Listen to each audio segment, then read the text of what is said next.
Hi friends, இப்போ நம்ம சிறடி கேஸை பார்க்க போகிற சிறடி கேஸையில் நம்ம மொட்டை பாஸ் இருக்காரு. அவர் வந்து முத்துவோட காரை புக் பண்ணியிருக்காருங்க. நீ ஏன்ப்பா என் காரை புக் பண்ணியிருக்கேன்னு சொல்லி கேட்க, கொஞ்ச நாளைக்கு என்னோட கார் எடுத்துகிட்டு நான் போகிறது எனக்கு நல்லது இல்லைன்னு ஜோசியத்தில் சொல்லிட்டாங்க.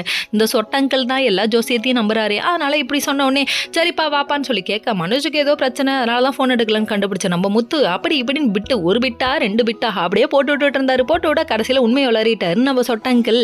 உடனே இந்த என்ன ஐயா சாமி பிட்டு இன்னைக்கு போதுமா அப்படிங்கிற ரேஞ்சுக்கு போயிடுச்சுன்னா பார்த்துக்கோங்க. அதுக்கப்புறம் என்ன சொல்லிட்டு அந்த ராஜாராணி வீட்டை காமின்னு கூப்பிட்டு வந்துட்டாரு. இங்கே வந்தவர் சும்மா விடுவாரான்னு அவங்கள கூட்டிகிட்டு இங்கே வீட்டுக்கு வந்து நிற்கிறாரு. ஊரையே கூப்பிட்றாரு. என்ன நடந்ததுன்னு விஷயத்த சொல்கிறாரு. ஓ மாமே நல்லா விளக்கமாக தடி வாங்கியிருக்கான் பல பேருக்கிட்டன்னு விஷயத்த போட்டு உடச்சவர் கடைசியில் என்ன நடந்துச்சுன்னு தெரியாமல் அங்கே போய் நின்று இவர் டெரராக நின்று அவங்கள கூட்டிகிட்டு வந்ததை பார்த்துட்டு இருக்காங்க. சரி இப்போ இங்கே என்னப்பா பண்ண போகிறான்னு சொல்லி கேட்க, அங்கே சுற்றி இங்கே சுற்றி கடைசியில் என் வாழ்க்கைக்கே உழ வைக்கிற இடங்கிற மாதிரி இருக்குது ரோகிணியோட ரியாக்ஷனு. யாருக்கிட்டையுமே சொல்லாமல் செய்கிறதுதான்ப்பா உண்மையான ஒரு சுவாரஸ்யமே இருக்குது. அதனால் நான் பாரு என்ன பண்ணுறேன்னு சொல்லிட்டு இன்னைக்கு இதுக்கு ஒரு எண்டு கார்டு போடுறேன்டா அப்படின்றாங்க. யாப்பாடா அந்த ராஜாராணி எபிசோட வச்சு கொலன்னு இழுத்துட்டானுங்கடா.